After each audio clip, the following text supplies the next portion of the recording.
불이 번지는 소리보다 빠르게 달려온 건 발자국이었죠. 경보음이 안내가 아닌 유인처럼 변하고 문을 여는 순간 칼빛이 먼저 인사하던 아침이었습니다. 출구가 하나뿐인 복도는 통로가 아니라 덫이었고 연기는 사람을 모으는 깃발이었죠. 단 몇십 분도 되지 않아 삶과 죽음이 층계를 사이에 두고 갈라졌습니다. 2008년 10월 20일 강남 논현동의 작은 방들이 거대한 함정으로 바뀐 날이었습니다. 강남 논현동 먹자골목 안쪽 간판 불빛이 겹겹이 내려앉는 밤이면 5층짜리 낡은 건물은 그림자처럼 서 있었습니다. 3.4층에 다닥다닥 붙은 방들은 숨 돌릴 틈도 없이 좁았고 문은 종이처럼 얇았죠. 복도는 성인 한 명이 비켜가기 빠듯할 정도로 가늘었고 창이 없는 방도 적지 않아 낮에도 전등 없인 어둑했습니다. 값이 싸다는 이유 하나로 일용직 노동자와 유학생, 취업준비생, 중국 동포들이 어깨를 맞대고 눕는 곳이었죠.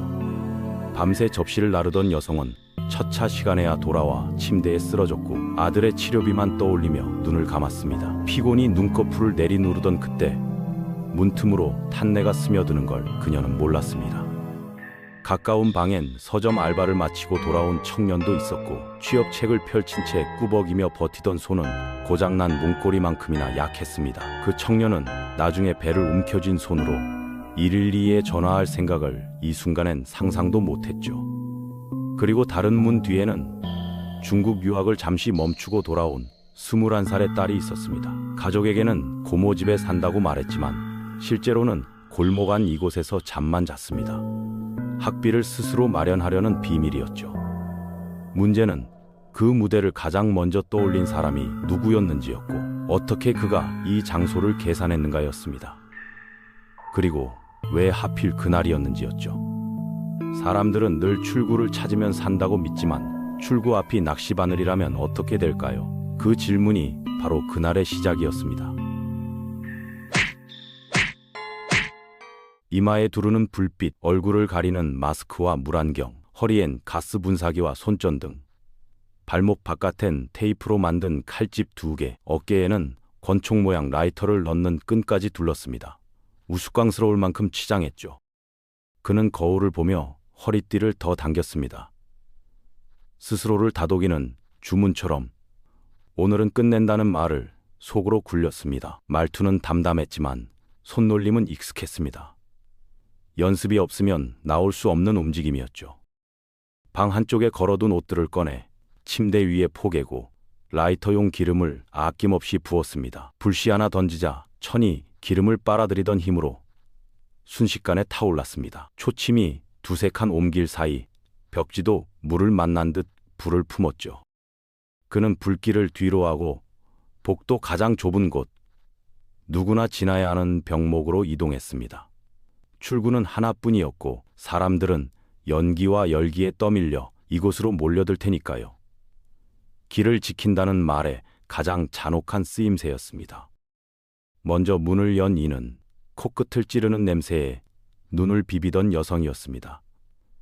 그녀가 불인가요? 라고 묻기도 전 칼날은 인사보다 빠르게 복부를 파고들었죠. 이름도 모르는 칼끝이 하루를 끊어냈습니다. 다른 두 사람은 비명을 토해내고 되돌아가 문을 잠갔습니다. 하나는 문 안쪽에 의자를 걸고 숨을 억눌렀고 다른 하나는 젖은 수건을 틈새에 밀어 넣었습니다. 살아남은 사람들의 공통점은 방향을 바로 바꿨다는 점이었죠. 한 여성은 계단을 향해 달리다 등 뒤에서 날아든 칼에 주저앉았습니다. 복도는 너무 좁았고 몸이 부딪힐 여지도 없었습니다. 누군가의 구두가 미끄러진 자리엔 피와 물이 섞여 있었다고 생존자는 말했습니다. 이때 누군가 경보 스위치를 눌렀습니다. 소리는 집요하게 울렸고 문들이 연달아 열렸습니다. 4층 사람들은 습관처럼 불인가 보다라며 뛰쳐나왔고 바로 그 습관이 덫이었죠. 소리는 방향 지시가 아니라 모이게 하는 북이었습니다.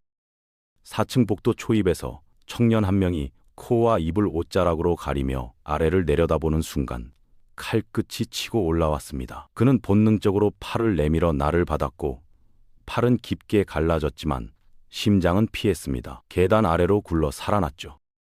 복도 중간 얼어붙은 젊은 여성을 본 50대 여성은 자신보다 앞사람을 밀어보내고 범인의 팔을 붙들었습니다. 양팔이 휘청이는 동안 몇 명이 달려나갈 수 있었고 그녀는 마지막까지 손을 놓지 않았습니다.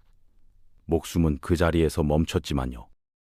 창문이 있는 방의 사람들은 유리창을 깨고 공기를 들이마셨습니다. 어떤 이는 대피하려 몸을 던졌다가 착지에 실패했습니다. 도심 한복판의 아침 공기가 이렇게 차갑게 느껴진 날이 또 있었을까요? 한 남성은 배를 움켜쥔 채 비틀거리며 방 안으로 뛰어들어가 급히 문을 닫았습니다. 문고리가 망가져 제대로 잠기지 않자 그는 손잡이를 붙잡은 채 등을 문에 밀어붙이고 두 다리까지 버티듯 고정했죠. 바깥에선 거친 발걸음이 성큼 다가오더니 문짝에 온 힘을 실은 발차기에 쿵쿵 울렸고 이어 위에서 아래로 꽂히는 칼끝이 문을 깊게 파고들었습니다. 그 순간 방 안에는 그의 거친 숨소리와 침 삼키는 소리만 가득 메워졌습니다. 그는 한 손으로 상처를 누르고 다른 손으로 전화기를 붙들었습니다. 칼이 사람을 찌르고 있습니다. 빨리 오세요 라는 말이 입에서 떨어졌고 기계음 너머로 비명과 경보 그리고 날숨이 뒤엉킨 소리가 쏟아졌습니다. 밖에선 소방과 경찰이 도착했습니다. 복도에서 기어나온 사람들을 붙잡아 끌어내고 산소를 씌우고 피가 낭자한 바닥을 밟고 연기 사이로 손전등을 흔들며 이름을 불렀습니다. 누군가는 대답했고 누군가는 대답하지 않았죠. 그 와중에 화상을 입고도 멀쩡히 서 있던 남자가 있었습니다. 어깨에 권총집처럼 보이는 끈을 둘렀고 옷과 신발은 끈적한 핏물로 얼룩졌습니다. 이상한 점은 몸 어딜 봐도 찔린 자국이 없다는 사실이었죠. 한 경찰이 그를 놓치지 않았습니다. 그 남자는 양손을 천천히 내밀었습니다. 도망칠 생각도 싸울 생각도 없어 보이는 얼굴이었습니다.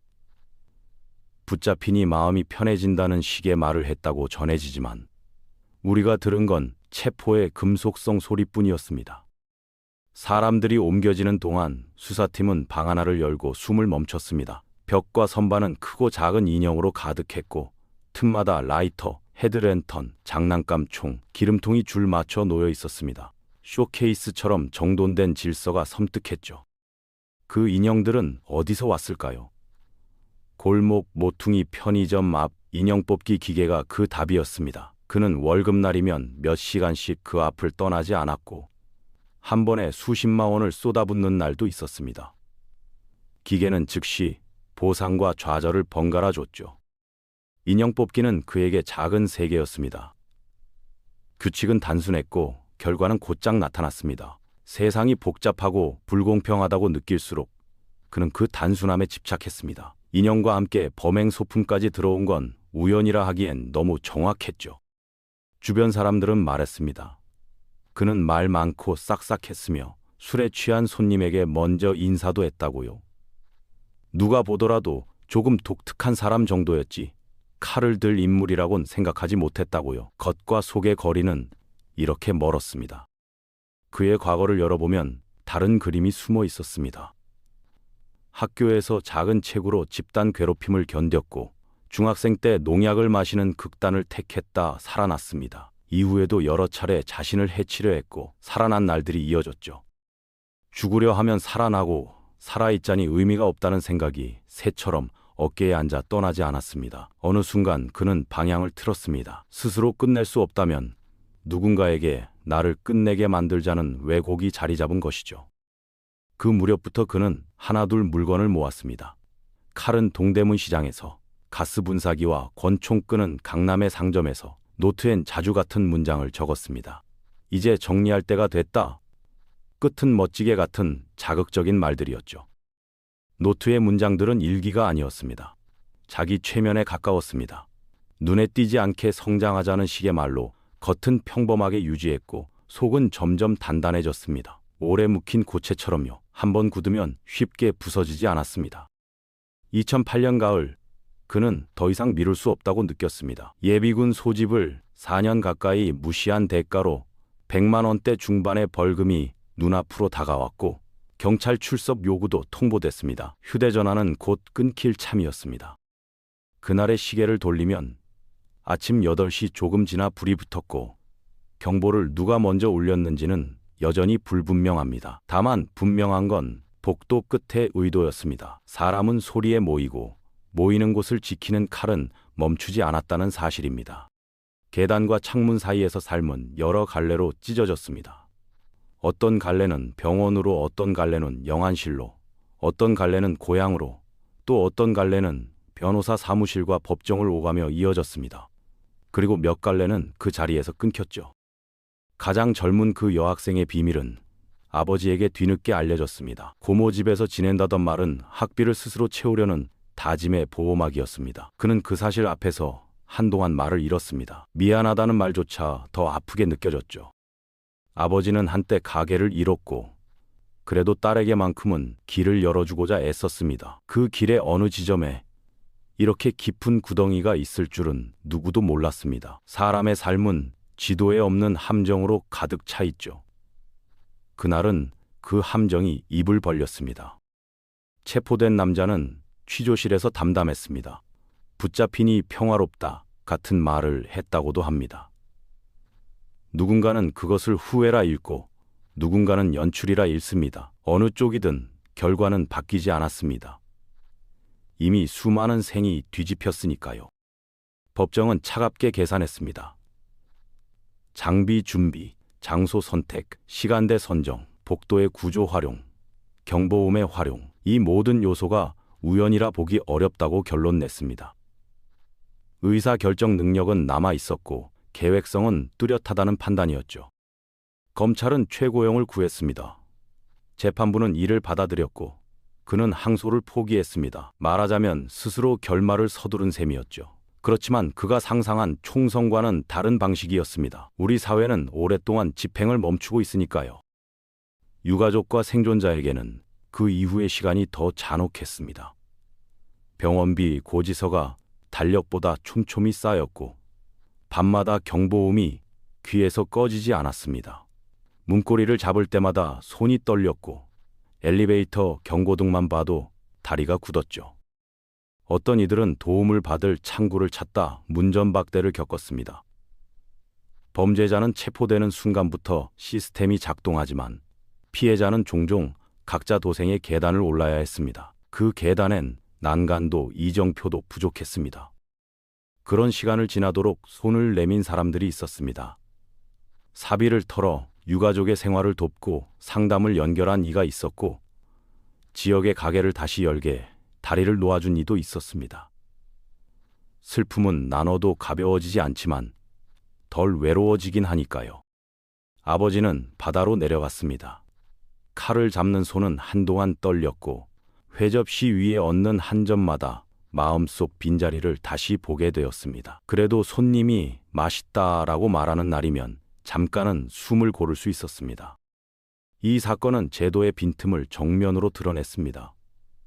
좁은 복도, 창 없는 방, 스프링클러가 없는 낡은 구조, 유도등과 피난 경로의 부재, 값싼 방의 그림자는 예산과 직결되었고 비용은 결국 생명으로 치러졌습니다.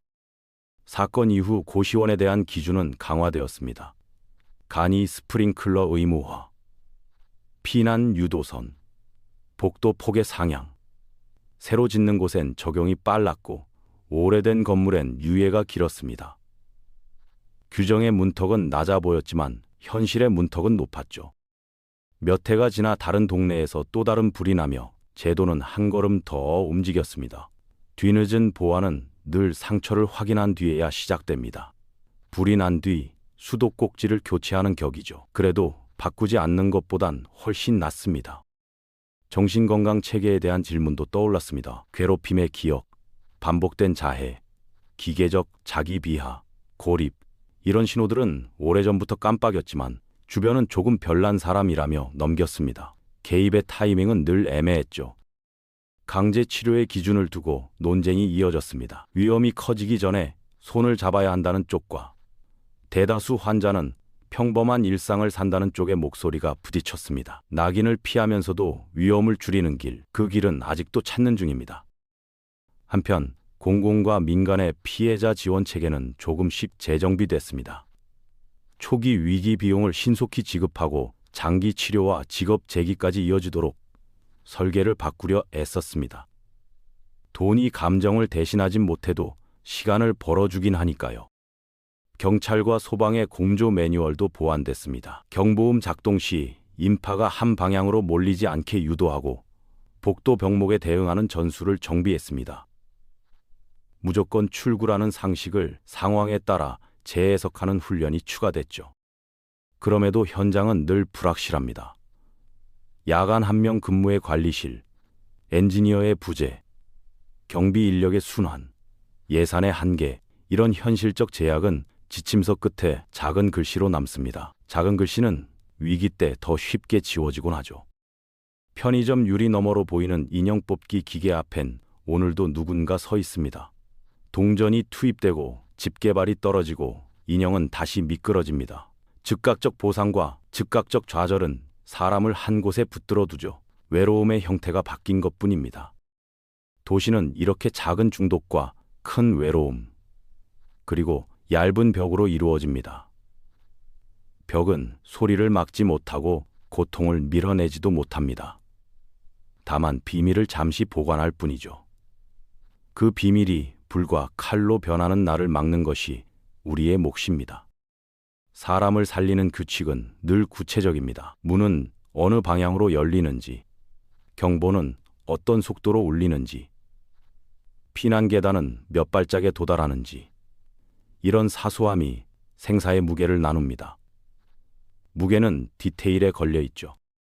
그날 목숨을 건지게 한 것도 디테일이었습니다. 되돌아간 사람, 문틈을 막은 수건, 잠긴 의자, 몸으로 된 문, 팔을 내민 반사신경, 누군가의 희생, 이 작은 선택들이 살아남은 이름을 만들었습니다. 이름은 지금도 호흡합니다. 이야기의 중심엔 결국 사람입니다.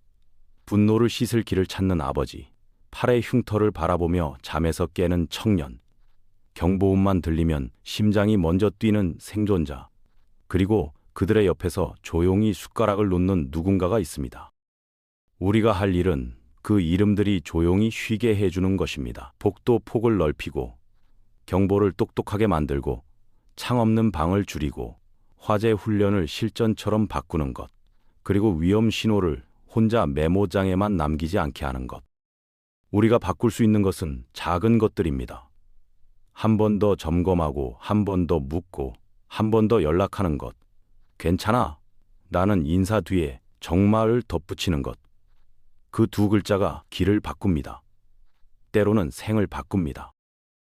마지막으로 이 사건 이후의 변화를 기억합니다.